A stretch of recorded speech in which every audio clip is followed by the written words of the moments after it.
अगर ये पांच गद्दार न होते तो भारत की तस्वीर अलग होती। घर का भेदी लंका डाहे कहावत ये सही काफी बैठती है इन पांच गद्दारों पर। हमारे देश का जो भी नुकसान हुआ वो बाहरी आक्रमणकारियों की वजह। यह सर्वसत्य है, लेकिन यह तब तक संभव नहीं था जब तक कि हमारे अपने में से कोई अपना देश के साथ गद्दारी नहीं करता। अगर ये पांच गद्दार न होते तो हमारे देश की तस्वीर कुछ अलग होती। भारत देश की संपन्नता ने ही बाहरी आक्रमणकारियों को हमारे देश की ओर आकर्षित किया। इस संपन्नता को हथियाने और लूटने की नीयत से ही लोगों ने हमारे देश में प्रवेश किया। आइए उन पांच गद्दारों के नाम जानते हैं। राजा मान सिंह। महाराणा प्रताप के समय में ये राजा मुगलों के साथ था। ये वही राजा है जो मुगलों का सेना का प्रमुख हुआ करता था। महाराणा प्रताप देश को मुगलों से आज़ाद करवाने के लिए दिन रात एक करते हुए लड़ रहे थे। उसमें से मुगलों को काफ़ी खतरा लगने लगा तो महाराणा प्रताप ने हल्दी घाटी के युद्ध के दौरान गद्दार को मौत के घाट उतार दिया और धरती से मुक्त कर दिया। राजा मान सिंह। फर्डिनांड गुप्त एक ऐतिहासिक गद्दार का नाम शायद सर्वप्रथम आना चाहिए। इस गद्दार की वजह से भारत के भगत सिंह, राजगुरु, सुखदेव जैसे देश प्रेमियों को अपनी जान हाथ से धोना पड़ा। अगर ये गद्दार न होता तो हमारे देश के सबसे पहले क्रांतिकारी भगत सिंह इत्यादि इनकी बेदर्दी से न मारा होता। सरकारी गवाह बनकर इस गद्दार ने आज़ाद के शौक की शिनाख्त भी करवा दी थी। मीर जाफर। राजा सिराजुद्दौला हम सभी से वाकिफ है। मीर जाफर इन्हीं का विश्वास पात्र था और इन्हीं से विश्वासघात करके उसने अंग्रेजों को भारत में पैर पसारने पर भरपूर मदद की।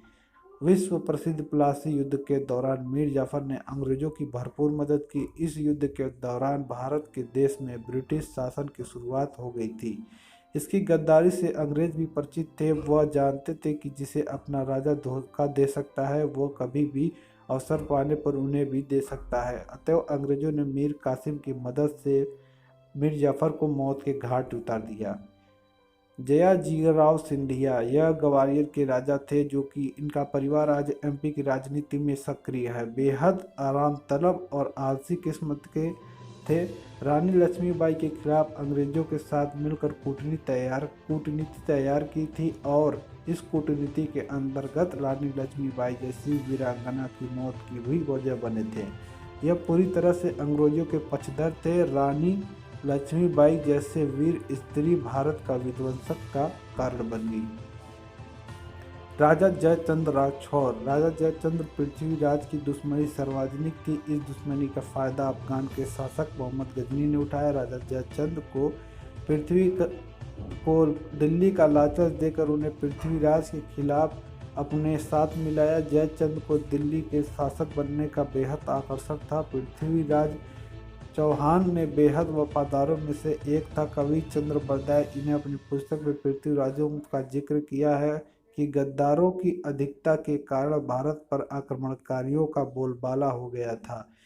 जिस दिल्ली की सत्ता को लालच में जयचंद ने पृथ्वीराज के खिलाफ अंग्रेजों का साथ दिया था वह सत्ता का जयचंद हासिल नहीं कर पाया। अंग्रेजों ने पृथ्वीराज चौहान को हराने के बाद उन्हें भी मरवा दिया। आपको सबसे बड़ा गद्दार कौन लगता है? कमेंट बॉक्स में ज़रूर बताएं। ये वीडियो आपको कैसा लगा? आपको